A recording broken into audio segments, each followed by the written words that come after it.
Hey guys, I'll be talking basal metabolic rate and calories.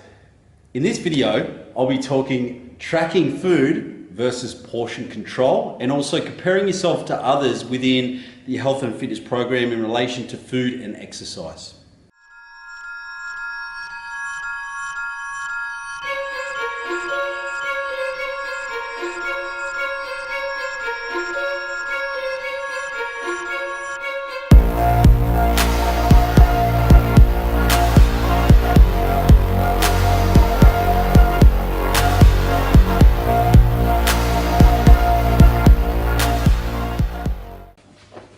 Hey guys, it's Jake from Walk the Talk Legacy here, and we've got Adam from Walk the Talk Legacy as well. Welcome to episode 19 of Walk the Talk TV. I'm super excited to be back into it again. Absolutely. Had a bit of a break lately. Bit of a break from each other. 6 weeks we found out, so it's probably the longest gap so far, and we've also decided to call it Walk the Talk TV because it's a little bit more appropriate than the weekly wrap. Life gets in the way sometimes. So 6 weeks is a long week. it's a long week. TV sounds a bit better. Yeah. Adam's been in comp prep. As you can see, he's looking insanely lean. It's ridiculous. Just feathering next to me, I feel fat. Anyway, got a little school kid next to you, mate. Today I'll be talking basal metabolic rate. I'll be explaining that, and then following on from that, I'll be talking calories. And Adam, you'll be talking... I'll be talking portion control versus actually tracking food, because it's a common question just with Gen Pop. People asking, obviously, is portion control okay, or do I really have to track macros? So I'll be going into that side of things as well, and explaining the benefits of both, but breaking it down a little bit more so that you guys could probably choose what method would initially work for you. And again, it's not set in stone. You can change it around. And the other one too is, Jake and I have come across this a lot with our mentees and people in general, is people comparing themselves with others way too much. And there's so many variables that come into play as far as how someone's body responds to a certain scenario. Perfect example, as far as some people might do the same plan in a challenge and get drastically different results. And we'll explain, or we'll go in further depth with that. But it's time to stop the whole comparison side of things. Stay in your lane. Again, vicariously, you might have a particular image or something you want to look at and aspire to, but the whole comparison thing needs to just slow down or stop a little bit more, because it's really thrown a lot of people off track. So. Yeah, absolutely. So we'll start with basically, we'll go over the last 6 weeks quickly. You've been in comp prep. What food are you on at the moment? How are you feeling? We got a lot to catch up on, because there's a lot's happened in a 6 week period, and we were just looking at dates and everything then. So tomorrow comes week 17 of dieting. I'm dying for a beer.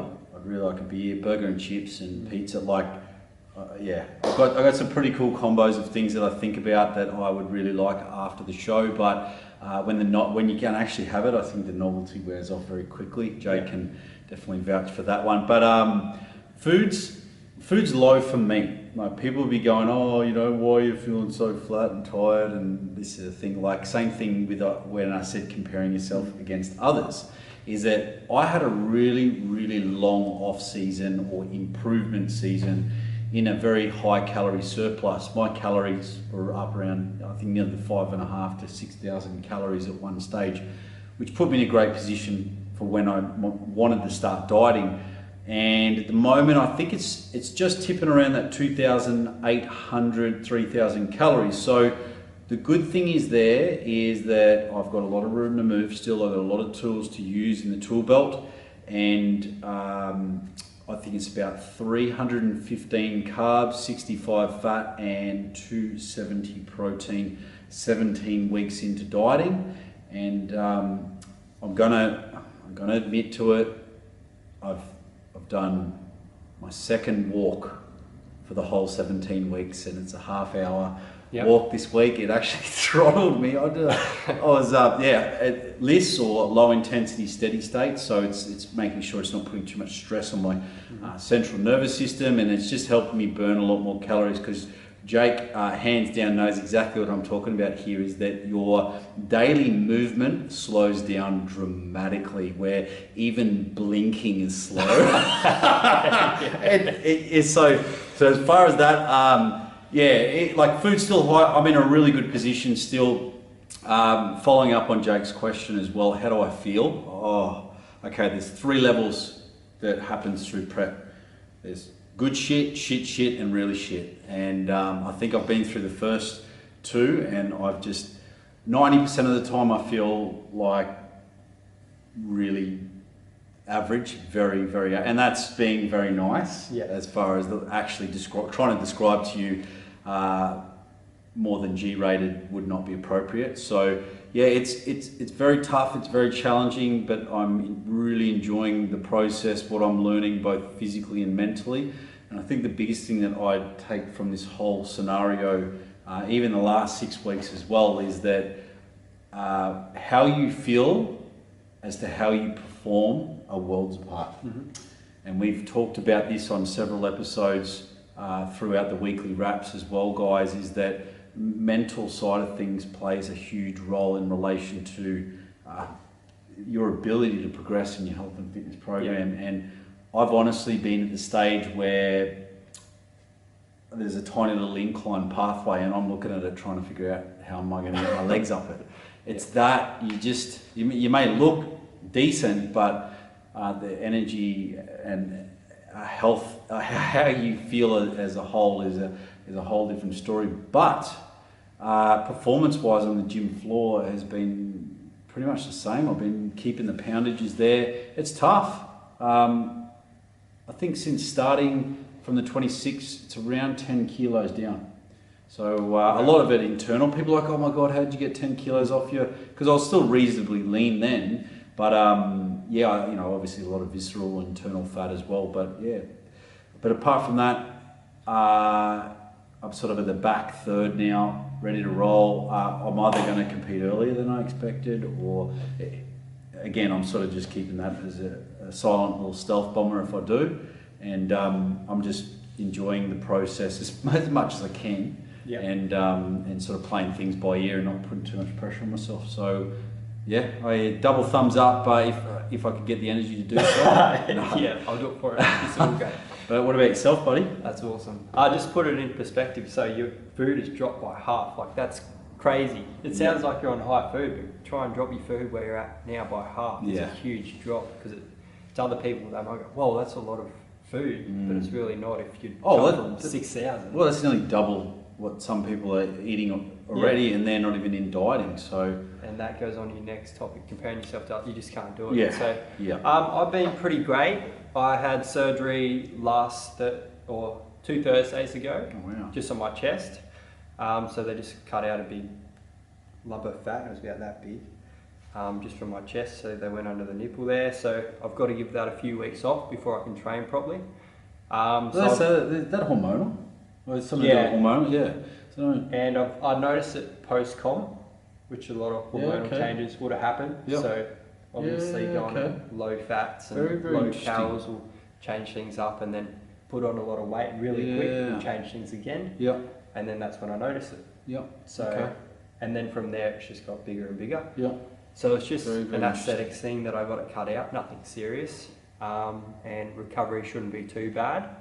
So I've dropped my food down to 380 carbs, 220 protein, so that stays the same. Yep. 80 fat, so good amount of fat still. Yeah, nice. Just because I'm not burning as much energy, obviously, because I'm not training as hard or I'm not training as much as I usually do.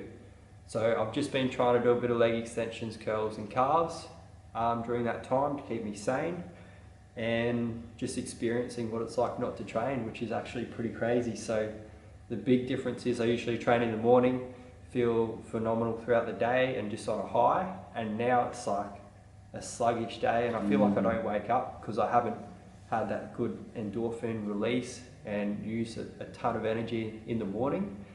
So it's nice to be able to feel that how good gym actually is, having a break from it. Yeah. And taking the time to actually do some stretching and foam rolling and looking after myself so that when I go back to heavier stuff that I shouldn't get, or I should be able to avoid as many niggles and injuries as I can. So I'm just trying to see the positives out of a bit of time off. And yeah, so that's been my last few weeks. Yeah. Anyway, I'll jump into my first topic, which is BMR, or Basil metabolic rate, which is basically an amount of calories that you burn if you do nothing all day. So it's the amount of calories your body will burn just to stay still and do nothing. That's not including any movement or activities. So let's just say that's sort of your BMR. We'll say it's at about 1500 calories. That's how many calories you burn just sitting there doing nothing for your body to function. Now, when we talk about improving metabolism and being able to burn more calories, that's that BMR being shifted depending on diet history. So if your diet history has been crash diets or very inconsistent, then we find that BMR of people is a lot lower. So their food and their calories will be much lower than their potential actually is. And I found that through dieting, so I was on very low food, but then I'd try and have a blowout and I'd just store it all because my BMR is really low and I'm on low food. And then we're able to improve that, and you're able to improve yours quite severely as well, getting up to 6,000 calories but staying lean. And that's being consistent with our food, knowing what we're putting into our body. We can actually bring that BMR, or the amount of calories we burn from doing nothing, up so that we're on higher food. Which obviously helps a lot when you're going into your comp prep because you've got a lot of room to move. It also helps in day-to-day life. So there's no problem is that, like Jake said, is that when your BMR is really low, your metabolism's low, and you want to fit a bit of life and lifestyle in there. It limits you a lot because you're dealing with a lot of weight fluctuation, plus your body's built to adapt and survive. So if you're restricting calories for so long and then you all of a sudden giving it a massive hit of calories in a very short window, which Jake and I can do a very good job at, is that your ability to store fat is amplified tremendously. Whereas if we do what we always preach to our mentees or anyone that we're advising, is to slowly bring the calories up, so you've got a bit more freedom and flexibility, especially on the weekends. So yeah, definitely. Yeah. So like a client that I've been working with for the last 35 weeks, all we've done is slowly increase his food, basically working on bringing BMR up, but he's actually lost a lot of weight in the process of bringing food up over that period of time.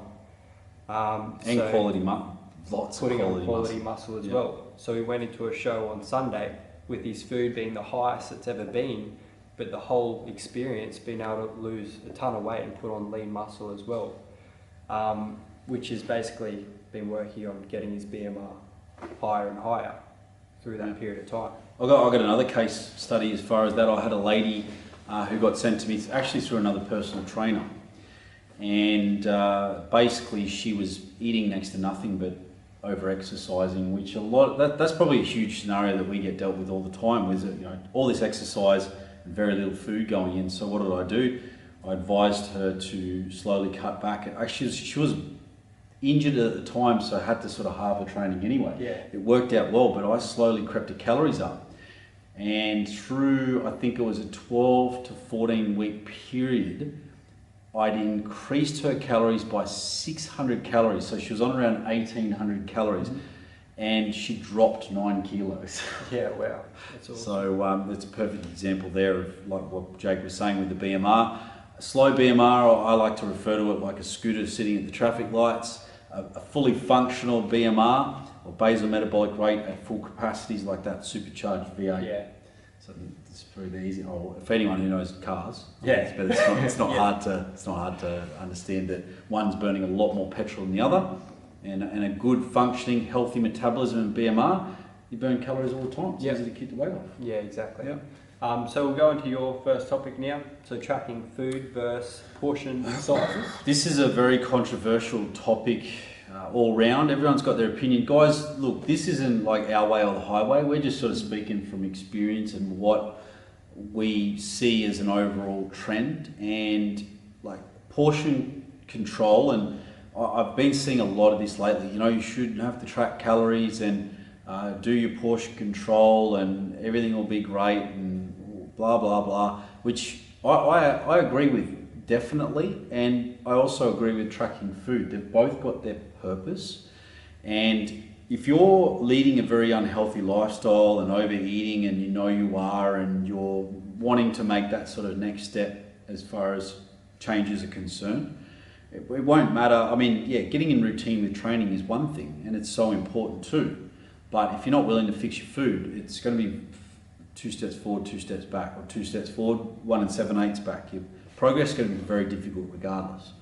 And I believe that if someone is overwhelmed with just food in general and changes in food in general, well, most definitely looking at something where they can just, how would you say, get portion control or quality over the portions that they're consuming on a daily basis. Because if they do that and they bring their portions down, automatically they're in a calorie deficit or reducing the amount of calories that they're currently consuming. So I believe portion control is a great one for someone who is just overwhelmed with the whole eating and food experience and probably is lacking a tremendous amount of knowledge. Because the thing is that even with portion control and even with eating clean, you can, one, still overeat, but two, what happens in the stalling process as well, because the body's going to adapt, the metabolism's going to adapt, and that's why we stall. Because honestly, if it was calories in, calories out, we just lose weight all the time, and we would never have this issue as far as people struggling to take off weight. So a portion controlled situation is probably a really good one initially. Just the KISS method, keep it nice and simple, watch your portions, get reasonable meal consistency, and that's a whole other episode as far as, oh, you should have 5 meals a day, blah, blah, blah. You know, you got to do what works for you and what you can stick to. That's a good diet's one you can stick to, and I always say that. So but they do say 3 to 5 meals is normally adequate for someone who's trying to maintain, if not grow muscle and reduce body fat. So I see tremendous benefits initially going the portion control side of things, especially for the newbies. Your thoughts on? Yeah, I also look at it as case-by-case basis. So if someone's overeating, yes, portion control definitely helps. But if you've got someone that's overweight but is undereating, portion control won't help. Yeah. So hit the nail on the head. It could be the other way for them if they're undereating. So it just depends client by client. I think Jake just absolutely hit the nail on the head. It's a case-by-case basis. There's so much variability out there, and there's no cookie cutter or one-size-fits-all way of going about things. It's like the cardio, it's like HIIT, it's like what weight splits, it's what works for that individual. So the more that we're getting in depth down that side, the more varied approaches that we've got in the tool belt to be able to use as well. The other one, people say, oh, tracking food and tracking calories, oh my God, it's overwhelming. Well, one, MyFitnessPal is probably the main one that we tend to use. You can pretty much scan all your food in and change all your portion sizes. So imagine if we had an Excel spreadsheet or a pen and paper and had to do that every day. This day and age with technology has really allowed us to make tracking easy, and all you're looking at is basically your proteins, fats and carbohydrates and total calories as well. With tracking food, it allows many different things as far as whether you're trying to increase calories, drop calories, whether you can take it from carbs and fats. It's probably that little next level approach in the way of being able to do a lot more with tracking calories or tracking macros. Some people just track calories overall, some people track macros, which is the proteins, fats and carbs. So again, case by case basis, exactly like Jake said, but I always say, about weighing food and tracking macros is you put that meal together right, don't you? Yeah. You go, well, all you're doing is you've got a bowl or whatever it may be, or a plastic container on some scales, and you're just pressing 0 every time you're adding food in. That's the only difference. And they're like, oh. Yeah, and the difference in results over time and creating that habits, just like difference from getting nowhere or going backwards to just phenomenal results, just doing that little thing. And we're not just saying this just because we're trying to preach some program. We're saying this purely to give you guys some education on our experience and what we've been through, We've tried it all, and 2 is what we're doing with our clients, whether that be lean muscle gain to mass gain to fat loss to being stage ready as well. So it's look, you do what works for you and what you can be consistent with, but I definitely say the portion control side of things has its limitations, but it definitely, hey, a lot of people just want to intuitively eat and have a little bit more understanding that way. But if you're finding that you're starting to get the stalls where you don't know what to do next, I'd say definitely that's where you want to then start what Jake and I normally advise with a new client or someone as such, is that we get them 5 to 7 days of calorie tracking just to see where things are at, because they might be consistent with certain things and others it's totally out of because they'll change a meal around, but the macros are just so skew if it's not funny. So normally that highlights a few things for us where they think they're eating healthy, and then we just change a few things with their macros, being proteins, fats and carbs, and tweak those, and that can be the major difference from not experiencing plateau for a very long time once again. So. Absolutely love the way we're doing it. So doing what diet history, what is it, and then all we need to go in is just tweak a few things. Protein might need to come up a little bit higher, which is generally the case. Carbs might need to be reduced, fats not. So we just tweak little things to what you're already doing, and next minute you're on the way to achieving whatever goals you have, just by little tweaks and keeping similar routines, but just adjusting things. And it's so much better than just here's a meal plan, there you go, enjoy. Plus you'd be over it in 2 weeks sort of thing. So the other thing too, again, this is a whole different video or topic, is how much carbs, how much fats, how much protein, well, case by case basis. But the other thing too is some people respond better to as far as satiety is concerned, or just being able to receive more carbs in their diet, whereas others not so much and respond better to a low to moderate carbohydrate intake and a higher fat content. So that honestly is case by case. And then there's different ways where you can actually reset the switch where your body's tolerance levels are even better again. But again, that's all the tools in the tool belt that we can use, but it's not as simple as to look, lean muscle gain or fat loss, there you go, there's your diet plan. Everyone's different, and you've got to take that into account before you start or putting the plan together, constructing the plan based on the information that you're given. So I think the more knowledge that we've got behind us, but the more experience we've got with such a diverse client base, we're able to utilize certain tools as needed. And what works for this person here might have the total reverse reaction with this person over here. So basically what we're saying is that one size does not fit all, and that you've definitely got to take into account as well. Yeah, absolutely. So I'll touch on calories now. So calories are basically a unit of energy that will relate to the foods that we consume, and then the energy that we burn through just resting. Our body burns calories, as we've discussed, and then through exercise as well. So the general rule is, if you consume more calories than you burn, then you're going to put on weight. If you even out, so if you consume the amount of calories and you burn the same, you maintain weight. And then if you're in a surplus of calories, or if you burn more calories than you consume, then you will lose weight. So that's the general rule. But where it gets tricky is where the BMR that we talked about, that's adjustable and that can move around. So we're still using the same thing, but let's say, for example, we start on BMR, basal metabolic rate, at 1,000 calories, but I increase the food a little bit, and our goal is to lose weight, and we do it consistently over time. We can bring BMR up, but we need to remember that our BMR can be shifted along the way. We need to be smart about how we shift that BMR.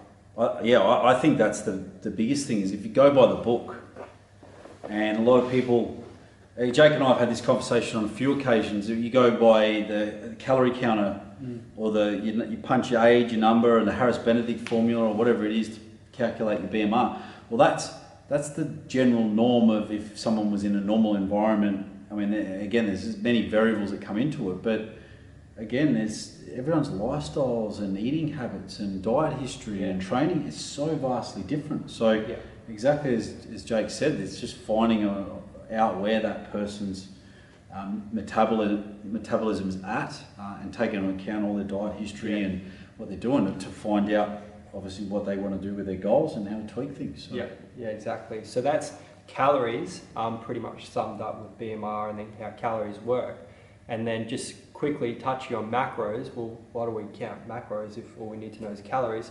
Macros will be the quality of weight that we're losing or gaining, and it'll also look after our hormones and brain health and everything like that as well. So that's why we track our proteins, fats and carbs to make sure the quality is there and make sure we're looking after our hormones as well. I think the biggest thing too, like touching on what you said before about a lot of people aren't eating enough protein or their fats are through the roof, and so if you're just tracking calories, you're not getting the right ratios of proteins, fats and carbs in each meal. This is this is exactly how we go about it, because it's just a little bit more specific so that we can control the ratio of macros, proteins, fats and carbs in each meal, so that the person or the client over the end of the day is reaching their protein and carb and fat goals. Because if they were eating the same amount of calories but the protein was low, fat was high, you could have a totally different outcome for that person. And then the other thing too is that there's a really big question out there. They go, well, why do I hit my protein, fats and carb number, but my calories are higher? Why is that? Well, there's actually many hidden sugar alcohols, and you've got lots of little hidden labeling requirements that can go unnoticed, hence why the calorie intake can be vastly different. So this is obviously where, when you're advising a client, they might have X amount of calories to hit, but they might hit their X amount of numbers with their macros, but they can't go over.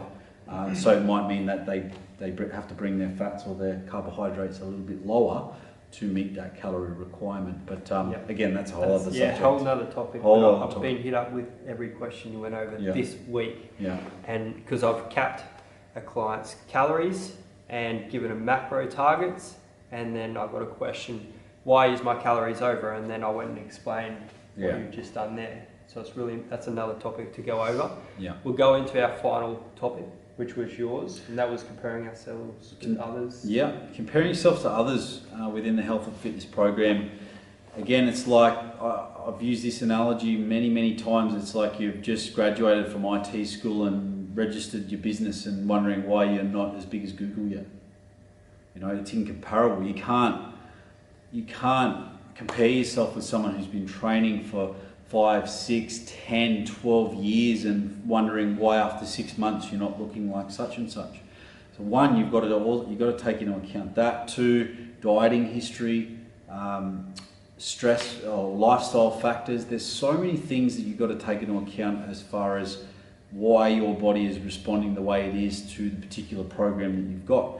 And the other thing too is that people aren't patient. And like Jake and I were saying, is that a lot of our probably best case scenarios in relation to our clients that we deal with are ones that we've spent a considerable amount of time with, but they're in a position where their metabolism's healthy, we're able to put lean muscle on, we're able to drop body, we can do what we want with them because we've spent a lot of time doing it.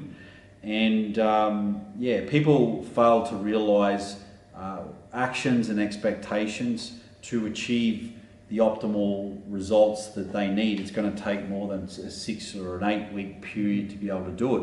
But I also think social media portrays a very different image as far as men and women and their physiques and what they look like on a day-to-day basis. And this is something that Jake and I have always been true to what we do in relation to what sort of phase or cycle we're in with our training, and show you exactly how it is, sort of thing.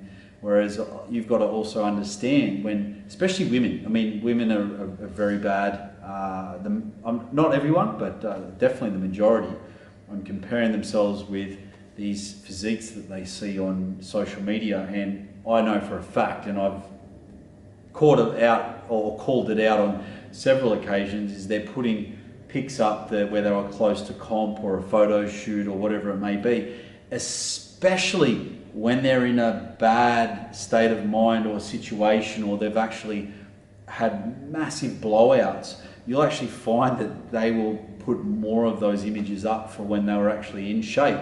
But then you're left there thinking, oh my God, this person's amazing and they're in shape 24/7. But in reality, you've also got to understand that they also are experiencing exactly the same things that you are. But I always look at the common denominator with someone that you aspire to and want to look like. And if you actually sat that person down and asked them about the battles of adversity that they've gone through and the time taken to get there, regardless of the BS that you see on Facebook, they've all probably got a very long and interesting story as far as how they got within the health and fitness industry, and also what they've done to achieve the physique that they're after. I mean, I can speak from watching Jake over the years. It's for his development size-wise and what he's been able to do with his physique and increase his knowledge base, it has taken a considerable time frame. I mean, we're talking years, of course, but not only that is that the knowledge base that he's gained behind that, and the consistency and the hard work and the sessions and the food prepping and everything behind the scenes that you guys don't see. And if you're willing to put in the hard work, we'll be willing to be rewarded at the end of the day for all that hard work with the results that you're after. Your actions will be a direct reflection on the physique that you portray. Again, there's many different variables initially. It doesn't mean you just go all out, hard out for 8 weeks and think, well, I've done everything so hard, why am I looking like Ronnie Coleman or whatever it may be? There's within reason, quote unquote. But I think there is too much comparative stuff, especially, this is probably the one that gets on my nerves the most, is when it comes to prepping for comps. Not necessarily just, that in general, but people comparing their macros and what they're doing when they're dieting. And I mean, guys not so much, but girls in particular. And it's, you've got to understand that these coaches are dealt with the scenario of that person's environment metabolically, and their metabolic rate, the BMR, metabolism, how they respond to macros. You don't know what scenario or history each person's got, and you cannot compare yourself with the next person. There's so many variables that come into play as to why that person is on that, as to why that person is on that. That's like me sitting here with Jake right now going, we've both been dieting for 17 weeks, let's say, and let's just say Jake was on 100 carbs and I was on 300, and he's going, well, why am I on 300? There's so many training history, diet history, it is ridiculous. Mm-hmm. So in the end of the day, if someone's macros are different, well, that's just how their body's responding. But they've also got to be coached and educated, which most people are these days, that if calories get that low, they've just got to be aware that they are in that danger zone where they have potential to blow out, and they've got to do and enforce the right measures to enable to repair the metabolism after a photo shoot or comp, let's say, because it's becoming unbelievably increasingly popular.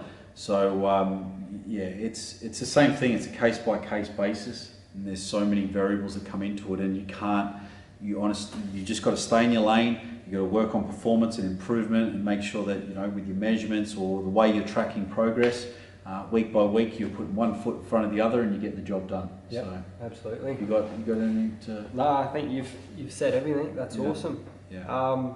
I think we'll sum it off with what's your plans for the next 2 weeks. So are you training 5 days a week? Or? 6 days a week, 1 day off. The 1 day off is when check-ins are for us, which is great. The last thing I want to do is come back after training and the cheese has slipped off the cracker.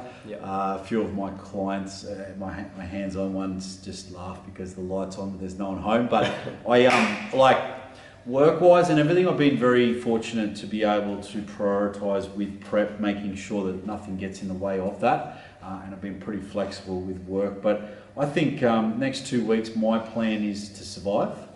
That's awesome. Survival. So this is where this is where it really separates the men from the boys as far as it's a very, very, very tough time. I used to think that when I went through my dieting experiences in the past, they were hard.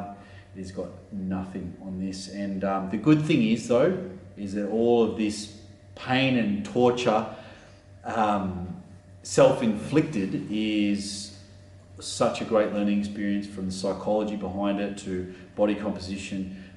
It's basically real life homework on my body to be able to pass on to all our clients and deliver a better package overall of what we do within Walk the Talk Legacy. So awesome.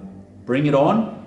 It's not long now, and obviously I think there was a couple of ones I wanted to sit down and just give people a little bit more of an insight on what happens behind the scenes in relation to bodybuilding as such. So I think Jake and I will do another episode on that very shortly, especially when it comes down close to crunch time. What about yourself, buddy?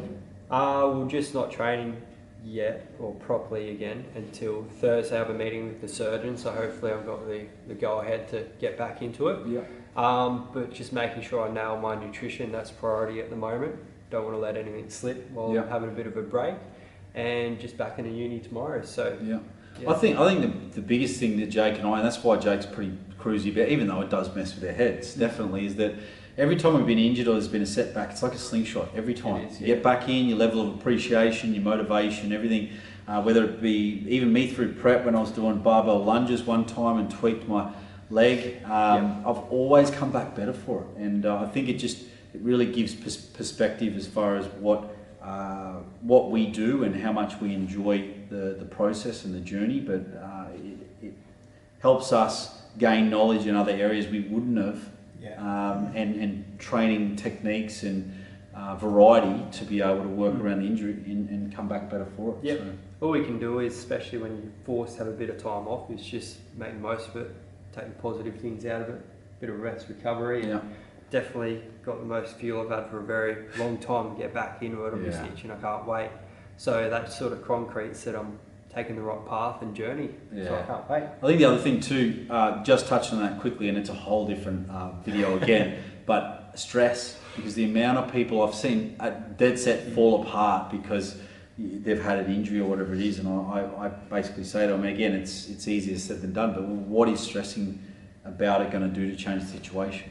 You've just got to get the knowledge behind you that you need to work around that injury and know that you come back better than ever. So absolutely. All good. Awesome. Thanks for listening to us, guys, and we'll speak to you in another 2 weeks. Definitely. And if you want to get in touch with us at all, we've got Facebook, we've got obviously on YouTube as well, we've got Instagram. So if you want to follow us, you want to reach out to us, or honestly, if there's anything that we can do to help, this is all an educational platform for you guys, so that you can learn off a hell of a lot of our mistakes, but not only that, is what methods we're using with our client base. And as you're seeing, and you will see throughout many months, we've got some juggernauts as far as clients that are coming through that have just made unbelievable transformations from totally left field stuff that you would never think that would work. So I really hope that you guys are enjoying what we're putting out there, and if there's any feedback or advice as well, we'd love to hear it. Absolutely. And as Jake said, we'll speak to you in another couple of weeks for episode 2020. Awesome.